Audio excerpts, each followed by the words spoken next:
So ayan, sagutin ko lang po yung tanong ng isang followers na ito.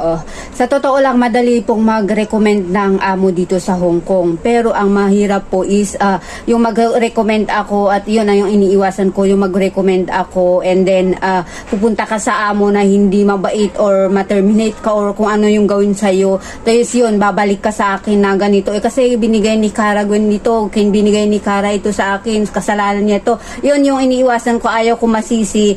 Pag nag-recommend ako is hindi maganda yung mapupuntahan mong amo. So, ang payo ko po sa nagpaparecommend kasi marami din po nagme-message sa akin na magparecommend daw kasi mabait yung amo ko. Hindi porke po mabait yung amo ko is lahat ng amo dito sa Hong Kong is mababait. So, masasabi ko lang po is kung gusto nyo mag-apply dito papunta dito sa Hong Kong is better mag-direct po kayo sa agency dyan sa Pilipinas. Mag-apply na lang po kayo doon para sila po yung maghanap ng amo para sa inyo para sure na din po kung magka-problema